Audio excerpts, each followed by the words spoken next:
Today we have a Miele dishwasher that's overfilling, and it floods the kitchen and also activates the drain system, so it just keeps draining all the time. So what I'm doing is now turning off the water underneath the sink that goes to the dishwasher, and then I'll unplug it. And what I'll be doing today is putting on a new fill valve, and that'll fix the problem. This one actually has had a fill valve replaced in the past about 6 years ago, and now the one that was replaced is starting to leak. This is a new one that we're going to be putting in, and this is in replacing the factory one and also a retrofitted one that was put on about 6 years ago. So I'm putting on the little brass elbow that comes with the fill valve. I put on some Teflon pipe tape, and now I'm twisting it on nice and tight. Helping you, please consider pressing down in the lower right hand corner of your screen the subscribe button, and that really helps our channel. I'm now removing the old one that was on there by spinning it off with my wrench, and now spinning it off with my finger to get this little nut off that's holding on the fill valve onto where the water supply comes in. So here's the old one, and again, this was a retrofitted one. The factory one looks more like a white box. So I'm pulling the power connectors off, and now I'm going to pull back on this sleeve, and I'm going to kind of keep it back out of the way by putting a pair of vice grips on there just to pinch in lightly on the hose to give me a little bit of room to work.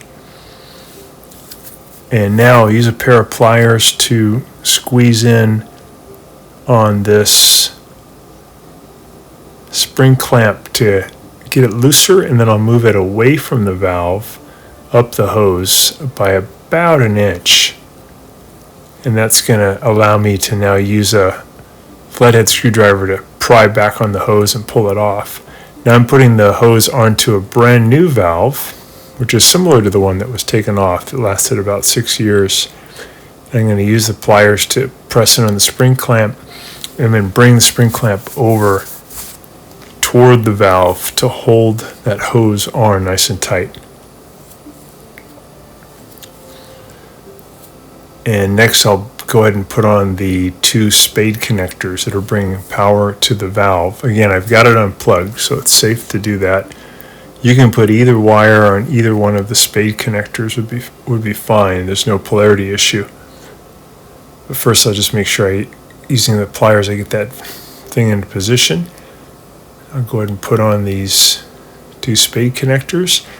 And since these are kind of exposed, once I get these on, I'm going to wrap this all in electrical tape because I don't want these metal power connectors to be exposed and touch any other piece of metal, which could cause a short circuit or a spark. So once I get them on, I'll wrap them with some electrical tape.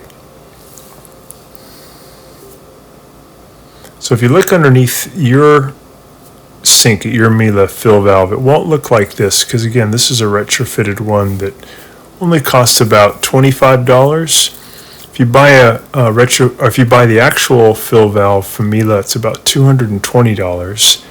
But these do work well. Again, this one lasted about 6 years, which is pretty good. Easy to put on these new valves, and it solves issues of when it overfills or when it won't fill at all. I'm just going to push this in onto this copper tube that brings water to the elbow, and then I'll go ahead and use my fingers to start the spin on that brass nut. Just take your time here. This is a little bit tricky to line it all up, but once you get it tight with a wrench, then you can turn on the valve and check for any leaks. I'll go ahead and plug it back in, and I'll press start, and I'm just going to let it fill up. I know that it's filled up correctly if when I check the water level, the water reaches the bottom of the plastic handle, which it does here. That means it's going to the right level. I'm just checking these little holes on the spray arm to make sure there's no food debris in there, but it looks good. Then I'll pull out the filter, open it up, make sure there's no stuff caught in there. You could do this about every month or so. Keep it nice and clean.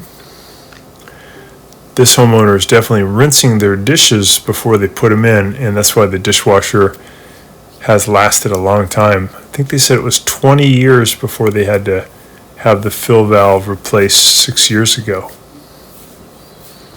It's pretty good. Checking this middle spray arm to make sure all the holes are nice and clear. There's no food debris. So it looks good. This will probably last them at least another 6 years before they'd have to replace the fill valve. Watching our video, and please subscribe to our channel when you get a chance, and also click the little bell notification button so we can send you weekly videos on all the different ways of fixing appliances around your home and saving you lots of money. So thanks again for watching, and please also press the like button for our video if this was helpful to you. Feel free to contact me at the email listed below, which is scottthefixitguy@yahoo.com, with any of your questions. And also, if you need to have a FaceTime meeting with me or a Zoom meeting, you can click on one of the links below in the description, and we can set up a 15-minute or 30-minute video conference where we can work on your appliance problem. So thanks again for all your support and for watching the video.